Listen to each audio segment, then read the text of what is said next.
Now, from your hyper-local weather source, this is your Norcast Weather Update, brought to you by LEH Soap Company, committed to hand-making natural skincare products in small batches. From vegan soap to our specialty bath line, check out one of our 5 convenient locations in Atlantic and Cape May counties, or visit us online at lehsoap.com.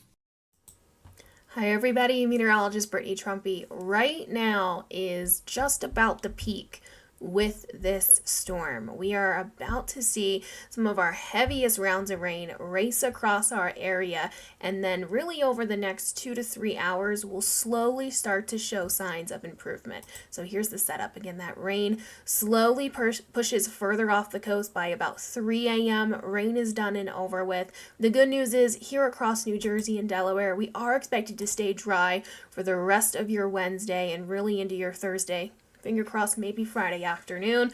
Areas out towards kind of western PA, West Virginia, and Ohio, they're going to deal with some snow on the back end of this system. But for us, just rain, and right now is probably the worst of it, and slowly we're going to see things improve. Now, that doesn't mean we're out of the woods just yet. We're still seeing some very strong wind gusts coinciding with that heavy rain. We're going to continue to deal with flooding kind of into tomorrow morning, really because of just how much rain is falling and has fallen already this afternoon and this evening. By the time everything is said and done across South Jersey, 3 inches, 2.5 inches are going to be very popular numbers.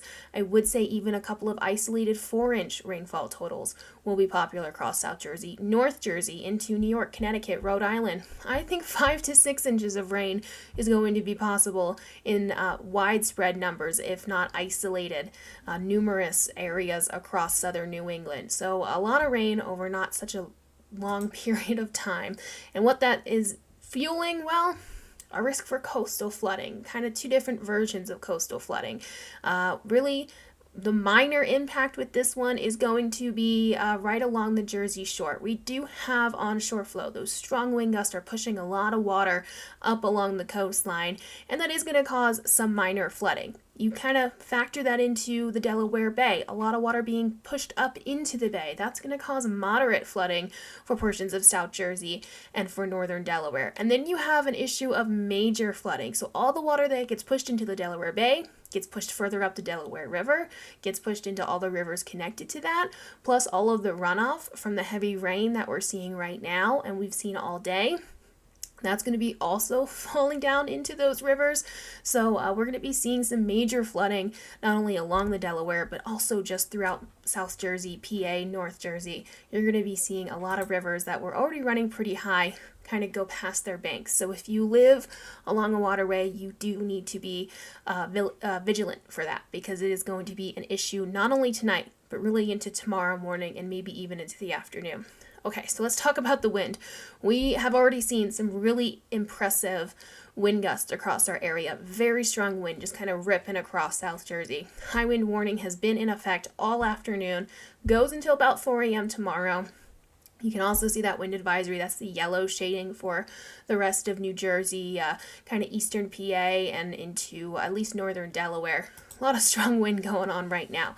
I would say that over the next 2 hours, we're still going to see that wind just kind of ripping across our area, but you can see that really tight gradient where it goes from about 50 to 35. That's exactly where the cold front is. So once that front moves just a little bit further off to the east, we're going to see that wind kind of shut off, relatively speaking, kind of quick.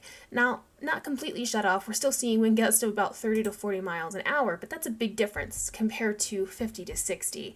Now, we do see a small window of time where things kind of quiet down just briefly early tomorrow morning, but then we have to deal with the kind of wraparound winds on the back end of this system as it lifts further away. We'll see the wind kind of pick up once again during the afternoon, back up to about 30 to 40 miles an hour in the mid part of the day, and then hopefully by about Thursday, we'll finally start to settle down. Thursday actually looks really, really nice. Some sunshine out there. Still kind of cool with temperatures in the 40s, but not too bad. We will jack up the temperatures for Friday and Saturday. A little bit of moisture on the way, chance for some rain on Friday.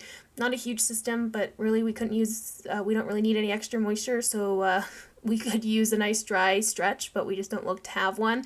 I mean, Thursday's dry, but it would be nice if it could be a week or so, but unfortunately we're just not getting that. So another chance for showers on Friday.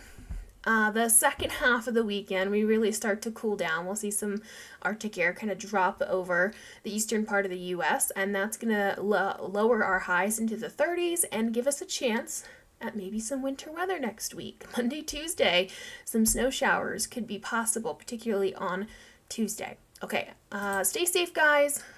Sleep tight. Stay safe. Again, I would say maybe the next 2 hours is really going to be the most impactful and kind of stressful hours with this system. But we're going to keep you up to date and we're going to keep you safe. Me and Nick will continue to monitor everything all the way into the early morning hours. And then we'll just, we'll keep you guys up to date on everything that's going on, okay? We're going to make it through, and I will be seeing you hopefully sometime later on this week.